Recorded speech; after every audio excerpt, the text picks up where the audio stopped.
విజయశీలుడా నా ప్రాణ ప్రియుడా, కృతజ్ఞతతో నిన్ను స్తుతించెదను.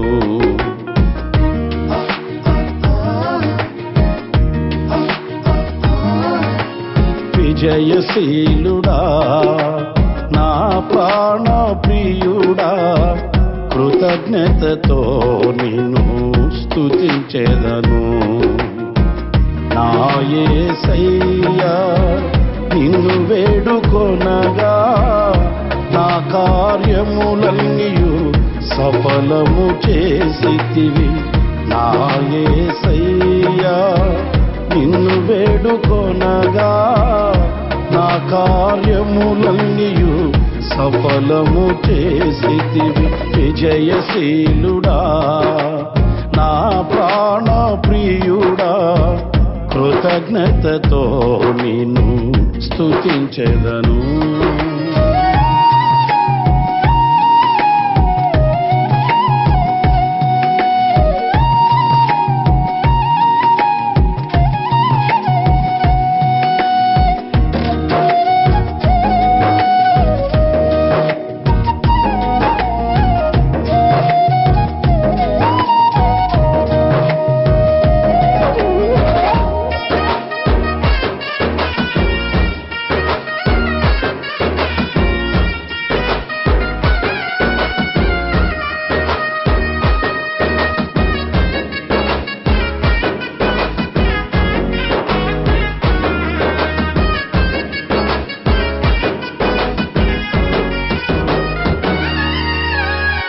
అలసిన సమయమున నా ప్రాణములో ప్రాణ పుట్టించినావు.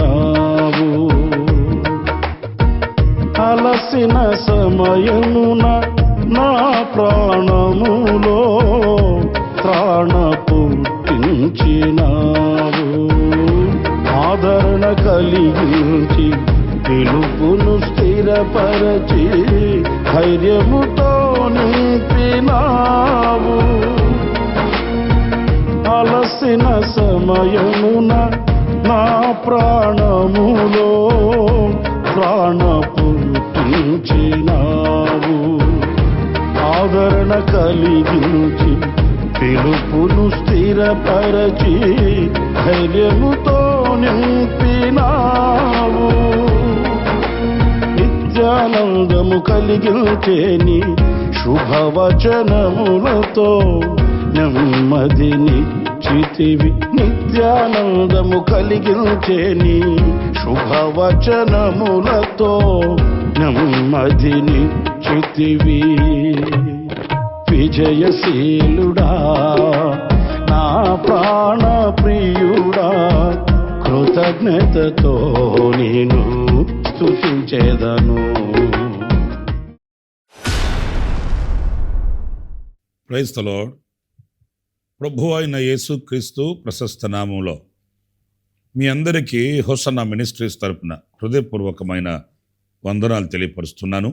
ప్రభు మిమ్మల్ని ఆశీర్వదించి దీవించునుగాక. ఈ పూట పరిశుద్ధ గ్రంథంలో కొన్ని శ్రేష్టమైన విషయాలు మనం తెలుసుకుందాము. మనం బైబిల్ చదువుతున్నప్పుడు అక్కడక్కడ కొన్ని ప్రశ్నలు మనకు కనిపిస్తాయి. వాటిల్లో ప్రాముఖ్యమైనవి దేవుడు అడిగిన కొన్ని ప్రశ్నలకి సమాధానాలు మనం చూస్తాము. దేవుడు అడిగిన ప్రశ్నలన్నీ కూడా మనం గమనిస్తాము. ప్రాముఖ్యంగా ఒక వేదనకరమైనటువంటి ప్రశ్న పరిశుద్ధ గ్రంథంలో ఇప్పటికీ మనల్ని తొలిచివేస్తుంటుంది. ఎందుకంటే దేవుడు తాను కలుగు చేసినటువంటి ఈ సృష్టిలో మానవునికి ఎంతో ఆధిక్యతనిచ్చాడు, ఎంతో ఘనతనిచ్చాడు. ఆయన రూపము ఆయన పోలిక అనుగ్రహించి జీవించే ప్రాణిగా చేశాడు. ఈ నరుని కొరకే సమస్తమును సమకూర్చి వనకూర్చి ఆయన ఏర్పాటు చేసి వాటిని అనుభవించడానికి దేవుడు ఆజ్ఞ ఇచ్చాడు నరునికి. కానీ బాధాకరమైన విషయం, హృదయాన్ని తొలిచివేసే విషయం ఏంటంటే, సర్వశక్తి కలిగిన దేవుని యొక్క ప్రణాళికను విస్మరించి దేవుడిచ్చిన ఆజ్ఞను ఉల్లంఘించి ఏది చేయకూడదు అన్నాడో, ఏది ఆశీర్వాదం కాదు అన్నాడో ఆ పని చేయడానికి పూనుకున్నారు. ఆ పని చేసి ముగించారు. పిల్లరా, మరి అంత ప్రణాళికను సిద్ధం చేసిన దేవుని గుండెల్లో ఎంత వేదన రగిలి ఉంటుందో అనేది మనం ఆలోచించినప్పుడు మనకు కూడా వేదన కలుగుతుంది. ఎందుకంటే ఎంతో ఉన్నతంగాను ఎంతో ఘనంగాను దేవుడు నరునిని నడిపిస్తూ వచ్చాడు. ఏదెనులో తూర్పు భాగాన ఒక తోట వేసి సమస్త వృక్షములను అక్కడ ఆయన కలుగు చేసి వృక్ష ఫలములను భుజించమని అతనికి తెలియచేసి ఇంత ఉన్నతంగా చూసుకుంటున్న ఆ దేవుని గుండెకు గాయం కలిగింది అని అంటే నిజంగా అది మనం కూడా తలంచుకున్నప్పుడు కొంత మనకు వేదన కలుగుతుంది. అయితే ఆ తప్పిపోయిన నరుని దేవుడు అలాగే విడిచిపెట్టలేదండి. వెంటనే దర్శించాడు. ఎందుకు దర్శించాడు? అదొక మరొక తరుణం, అది మరొక అవకాశం. దేవుడు ఆ నరుని ఆదామును దర్శించినప్పుడు అడిగిన మొదటి ప్రశ్న పరిశుద్ధ గ్రంథంలో మనం చదువుతాము. ఇందులో ఒక పాఠాన్ని నేర్చుకుంటాము. మీరు ఆదికాండం 3వ అధ్యాయం 9వ వాక్యంలో చదివినప్పుడు దేవుడైన యెహోవా ఆదామును పిలిచి నువ్వు ఎక్కడ ఉన్నావనెను. ఇక్కడ మనం గుర్తించాల్సింది, నీవు ఎక్కడ ఉన్నావు అంటే దేవుడు ఒక స్థానమందు ఆదామును పెట్టాడు. దేవుడు ఆదాముకు ఒక స్థానం ఇచ్చాడు, ఒక స్థితిని ఇచ్చాడు. ఇప్పుడు ఆదాము ఆ స్థానంలో లేడు. ఇక్కడే మనం ఆగాలి. దేవుడు మనకే స్థానం ఇచ్చాడు, దేవుడు మనకి ఏ స్థితిని ఇచ్చాడు. ఇప్పుడు మనం ఎక్కడున్నాము, ఏ స్థానం ముందు ఉన్నాం, ఏ స్థితిలో ఉన్నాము? దేవుడు మనల్ని ఉంచిన స్థితిలోనే ఉన్నామా? దేవుడు మనల్ని ఉంచిన స్థానంలోనే ఉన్నామా? దేవుడు మనకిచ్చిన ఆధిక్యతను కాపాడుకుంటున్నామా? దేవుడు మనకిచ్చిన అధికారాన్ని కాపాడుకుంటున్నామా? దేవుడు మన మీద ఉంచిన ఉద్దేశాలని గుర్తెరిగి బ్రతుకుతున్నామా అనేది మనం ఆలోచించుకోవాలి. ఆనాడు ఏదెనులో ఆదాముకు ఎదురైన ఆ ప్రశ్న ఈనాడు మనం నిలిచిన ఈ స్థానమందు మన ఎదుటి నిలుస్తుంది, మనం ప్రశ్న వేస్తుంది, నీవెక్కడ ఉన్నావు?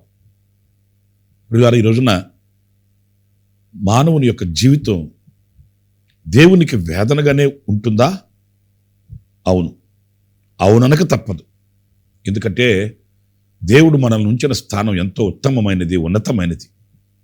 ఈరోజు ఆ స్థానాన్ని పోగొట్టుకుని లోకంలో కలిసి, లోకంలో ఉన్న వాటితో కలిసి లోకస్తునిగా మారిపోయి దేవునికి దూరమైపోయి దేవునికి వెన్ను చూపి లోకానికి ముఖము చూపి పారిపోతుంటే, లోకాన్ని జుర్రుకొని పాపం ఒడిలో నిద్రపోతుంటే ఆ తండ్రి గుండె ఎలా తల్లడిల్లుతుందో ఒకసారి మనం ఆలోచించాలి. ఆదాముకి ఆనాడు వేసిన ఆ ప్రశ్న, నువ్వెక్కడున్నావు?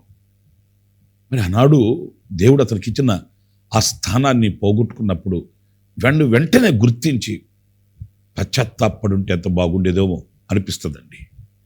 ఉన్నది ఉన్నట్లుగా ఒప్పుకొని విడిచిపెట్టి కనికరాన్ని, కటాక్షాన్ని వేడుకొని కోరుకొని ఉంటే ఎంత ఆశీర్వాదకరంగా ఉండేదో అనిపిస్తుంది. కానీ రెండవసారి కూడా ఆదాము పొరపాటే చేశాడు. ప్రియులారా, అక్కడ సాకులు చెప్పి తనదంటూ ఏమీ లేదు అన్నట్లుగా ప్రవర్తించాలని ప్రయాసపడ్డాడే. కానీ పొరపాటు జరిగిందని, తప్పు జరిగిందని ప్రభు పాదాల దగ్గర పశ్చాత్తాప్తుడై ఉంటే ఎలా ఉండేదో అనేది ఆలోచిస్తే కొంచెం వేదనగానే ఉంటుంది. ఆ పని చేయలేకపోయాడు ఆదాము. నేను కాదు, నీవు సహకారిగా ఇచ్చిన హవ్వమ్మ చేసిందని హవ్వమ్మ మీద నెపాన్ని నెట్టివేయడానికి సాహసించినంతగా నేనే పొరపాటు చేశానయ్యా అని తల ఉంచుంటే, తల ఒగ్గి ఉంటే, క్షమభిక్షను వేడి ఉంటే ఆశీర్వాదకరంగా ఉండేదేమో, కనికరింపబడి ఉండేవాడేమో, దేవుని చేత కటాక్షింపబడిన వాడై మరల హక్కున చేర్చుకొనబడి ఉండేవాడేమో అనిపిస్తుంది. ప్రియులారా, పోనీ ఆదాము ఆ సమయాన్ని పోగొట్టుకున్నాడు, ఆ అవకాశాన్ని పోగొట్టుకున్నాడు. పోనీ మనమన్నా చేయగలుగుతున్నామా? మనమైనా చేద్దామా? ప్రభు ప్రశ్నించినప్పుడు, ప్రభు దర్శించినప్పుడు, ప్రభు పలకరించినప్పుడు మన స్థితిని, మన గతిని, మన స్థానంలో మనం ఎక్కడున్నామనేది గుర్తించి ఇప్పటికైనా ప్రభు దగ్గరికి రాగలమా? ఈ మాటలు వింటున్నప్పుడే మీరు విమర్శించుకోవాలని, ప్రశ్నించుకోవాలని నేను ఆశపడుతున్నాను. ఇకపోతే రెండవ విషయాన్ని నేను మీతో చెప్తాను. అదేంటంటే, ఒక 10 మంది కుష్ఠరోగులు యేసయ్య దగ్గరకు వచ్చారండి. వాళ్ళు కుష్ఠరోగులు, వాళ్ళు వెలివేయబడిన, తృణీకరింపబడిన వ్యక్తులు. సమాజంలో వాళ్ళకి విలువంటూ ఏమి లేదండి. ఎవరు పట్టించుకోరండి, ఎవరు హక్కుని చేర్చుకోరండి. వారు గవిని వెలుపల, ఊరి వెలుపల ఉండాలి.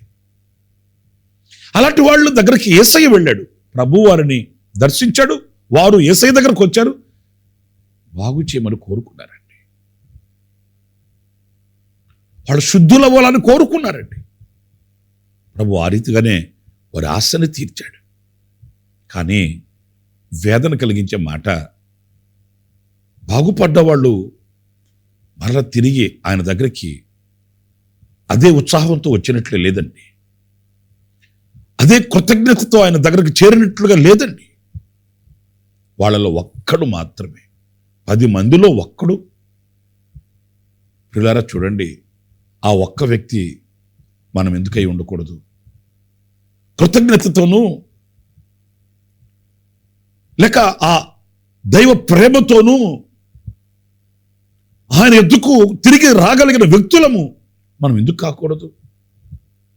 చూడండి, ఆ ఒక్క వ్యక్తి మాత్రమే ఆయన దగ్గరకు వచ్చి కృతజ్ఞత తెలియపరిచినప్పుడు ఆయన అడుగుతున్న ప్రశ్న, మీరు లూకాసు వార్త 17వ అధ్యాయం 17వ వాక్యంలో చదువుతారండి. అందుకు యేసు 10 మంది శుద్ధులైరి కారా, ఆ 9 ఎక్కడా బాగుపడడానికి అడిగినంత ఉత్సాహం కృతజ్ఞత తెలియపరచడానికి రాలేదే, తెలియపరచడానికి లేదే, ఎందుకని? నిజమే, ఈ ప్రశ్న మనందరం వేసుకోవాలి. ఎన్నో ప్రార్థనలు చేస్తుంటాం, ఎన్నో అర్జిస్తుంటాం, కోరుకుంటుంటాం, మొరపెట్టుకుంటుంటాం. కానీ మేలులు పొందుకోవడం మనకు తెలుసు, కానీ కృతజ్ఞత తెలియపరచడం తెలుసా? అద్భుతాలు చూడాలనుకోవడం ఆశిస్తుంటాము, ప్రార్థిస్తుంటాం. కానీ అద్భుతం జరిగిన తర్వాత చేసిన దేవునికి కృతజ్ఞతమై బ్రతకాలన్న ఆలోచన మనకు ఉంటుందా? లేదు. పొందుకోవడానికి ఉన్నంత ఉత్సాహం కృతజ్ఞత తెలియపరచడానికి మనలో ఉండట్లేదు. అదే అడుగుతున్నాడు ప్రభు. నా ప్రియమైన సహోదరులారా, వెనక్కి తిరిగి చూస్తే మనం ఎన్ని అగాధాలు దాటి వచ్చామో, ఎన్ని సముద్రాలు దాటి వచ్చామో, మరి ఎంతగా ఆయన స్తుతిస్తున్నాము, ఎంతగా కృతజ్ఞతమై బ్రతుకుతున్నాము. ఈ రోజున మనిషి సగటు జీవితంలో ఎన్ని ఆపదలు దాటుకుని రావాల్సి వస్తుందో, ఎన్ని కష్ట నష్టాలని ఎదిరించి ముందుకు రావాల్సి వస్తుందో, వాటన్నింటిలో జయమిచ్చింది ఎవరు మనకు? శక్తినిచ్చింది ఎవరు మనకు? మరి దేవుని సన్నిధిలో కృతజ్ఞతతో మోకరించగలుగుతున్నామా? దేవునికి కృతజ్ఞతగా బ్రతకగలుగుతున్నామా? చేసిన దేవుడు చేస్తూనే ఉన్నాడు, అనుభవించిన మనం అనుభవిస్తూనే ఉన్నాం. అది మన శక్తి, మన భక్తి, మన బలము, మన ధనము, మన జనము అన్నట్లుగా మనం సాహసించి గర్వమని గుర్రవెక్కి ముందుకు వెళ్ళిపోతున్నాం. ఎంతవరకు ఆశీర్వాదం, ఎంతవరకు దీవెన? మరి స్వస్థచిత్తులైన వారు ఎక్కడా ఆయన అడిగినప్పుడు దానికి సమాధానం ఏంటి? 10 మందిలో ఒక్కడు కృతజ్ఞత కలిగిన వాడైతే ఈరోజు నా కృతజ్ఞత కలిగిన ఆ ఒక్కని వలె ఉండాలని సాగుతున్నామా? ఆ 9 మంది వలె కృతజ్ఞత లేకుండా, దైవ ప్రేమ లేకుండా, దేవునికి మనం యథార్థవంతులం కాకుండా భక్తిలో ఉన్నానని మోసపోతున్నామా? ప్రశ్నించుకోవాలి. ఆఖరిగా మరొక్క మాట కూడా నేను మీకు జ్ఞాపకం చేస్తాను. అదేంటంటే, మొదటి అన్నదమ్ములైనటువంటి కయ్యూను హేబేలు విషయంలో ఇదే బాణి మనం చూస్తామండి. ఇద్దరు అర్పణలు తీసుకుని వెళ్ళారు. ఒక అర్పణ దేవుడు అంగీకరించాడు. కారణాలు లేకపోలేదు.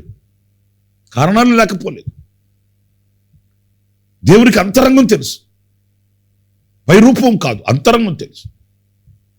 హేబేలు ఎలాంటి మనస్సుతో అర్పణ తెచ్చాడు, కయ్యూను ఏ మనసుతో అర్పణ తెచ్చాడు, దేవునికి సమస్తం తెలుసు. ఆయనకి ఏది కూడా మభ్య పెట్టలేదు.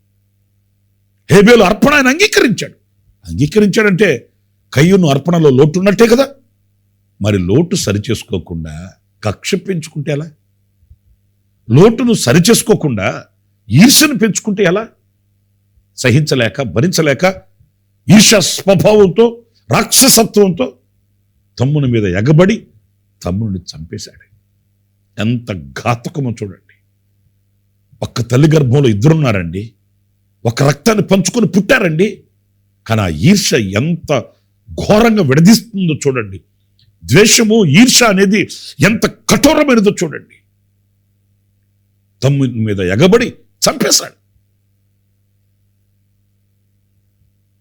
కయ్యూని అడుగుతున్నాడు దేవుడు, కయ్యూను, నీ తమ్ముడు ఎక్కడా? ఆదికాండం 4వ అధ్యాయం 9వ వాక్యంలోని మాటలు నేను చదువుతున్నాను. యెహోవా, నీ తమ్ముడైన హేబేలు ఎక్కడున్నాడని కయ్యూను అడగగా అతడు, నేను ఎరుగను, నా తమ్మునికి నేను కావలి వాడినా అనెను. చూడండి, దేవునితోనే ఎంత అహంకారంతో మాట్లాడుతున్నాడు. నాకు తెలియదు, నేనేమైనా నా తమ్ముడికి కావలి వాడినా నేను కాచుకుంటూ కూర్చోమంటావా వాడిని? మరి లేదా బాధ్యత? సరే, బాధ్యత ప్రక్కన పెట్టండి. నువ్వు ఏం చేసి వచ్చావో నీకు తెలీదా?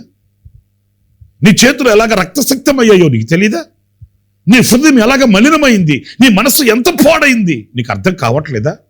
అర్థం కావట్లేదు. దేవుడు కయ్యూన్ని నీ తమ్ముడెక్కడా అని ఎందుకు అడిగాడు అని అంటే, ఇప్పటికన్నా నీ హృదయం నీకు తెలుస్తుందా? నీ మనసు నీకు తెలుస్తుందా? నువ్వు నడిపించబడుతున్న నడవడి ఎలాంటిది నీకు అర్థమవుతుందా? కానీ గుర్తించట్లేదు కయ్యూను. అహంకారంతోనే మాట్లాడుతున్నాడు. కొన్ని సందర్భాల్లో మనం కూడా అంతే. చేసింది మనకు తెలిసినా ఎవరు చేయట్లేదండి, ఎవరు ఉంటున్నారండి, వాళ్ళు ఎలాగున్నారు, వీళ్ళు ఎలాగున్నారు, వీళ్ళ సంగతి ఏంటి, వాళ్ళ సంగతి. ఇదిగో ఇదే దేవునికి అయిష్టమైనది, మనకు శాపంగా మారేది ఇదే. నా ప్రియమైన సహోదరులారా, దేవుని ప్రశ్నలకు మనం సమాధానం చెప్పవలసిన బాధ్యత మన మీద ఉంది. అదే ప్రశ్న కయ్యూన్ని అడిగిన ఆ ప్రశ్న దేవుడు మనల్ని అడిగితే, నీ సహోదరుడు ఎక్కడా? నీ సహోదరి ఎక్కడా? నీ బాధ్యత ఎక్కడా? నీ భారం లేక నీ మనసులో ఉండవలసిన ఆ బాధ్యతతో కూడిన ప్రార్థన ఎక్కడా అన్నప్పుడు మనం ఏమని సమాధానం చెప్తాం? నేను వాళ్ళ కొరకు వీళ్ళ కొరకు ప్రార్థన చేయడానికి పుట్టానా? వాళ్ళ కొరకు వీళ్ళ కొరకు వీళ్ళ భారం వాళ్ళ భారం నెత్తి మీద పెట్టుకొని భుజాల మీద పెట్టుకొని మోయడమేనా నా కర్తవ్యం అందామా? లేకపోతే బాధ్యతతో ప్రవర్తిద్దామా? ప్రార్థన చేసుకుందాం. జీవాధిపతి అయిన యేసయ్యా, మీకు వందనాలు చెల్లిస్తున్నా. మీ ప్రశ్నలకు సమాధానం చెప్పగలిగిన మంచి మనసాక్షి మాకు ఉండాలి. ఆదాము విషయంలో కానివ్వండి, అలాగే శుద్ధులైన ఆ కుష్ఠరోగుల విషయంలో కానివ్వండి, అలాగే మూర్ఖంగా ప్రవర్తించిన కయ్యూని విషయంలో కానివ్వండి, అనేక పాఠాలు మేము నేర్చుకుంటాం నాయనా. మమ్మల్ని మేము జాగరూకులమై, మమ్మల్ని మేము విమర్శించుకుంటూ, ప్రశ్నించుకుంటూ మీ ఎదుట నిందారహితముగా మేము నిలుచుటకు సహాయం చేయమని, ఈ మాటలు వింటున్న ప్రతి ఒక్కొక్కరిని మీరు దర్శించుచున్నారు, మీరు మాట్లాడుతున్నారు, మేము గుర్తించడానికి సహాయం చేయమని వేడుకుంటున్నాను. కనికరించి కృప చూపించి నిర్మలమైన మనసాక్షితో మీతో నడవడానికి సహాయం చేయమని మమ్మల్ని ఒక్కొక్కరిని మీ చేతులకు సమర్పించుకుంటూ యేసు నామములో ప్రార్థించి వేడుకొనుచున్నాను తండ్రి. ఆమేన్. ప్రభు మిమ్మల్ని ఆశీర్వదించి దీవించుగాక. ఈ దినమంతా విశేషమైన కృప నా దేవుడు మీకు అనుగ్రహించుగాక. ఆమేన్.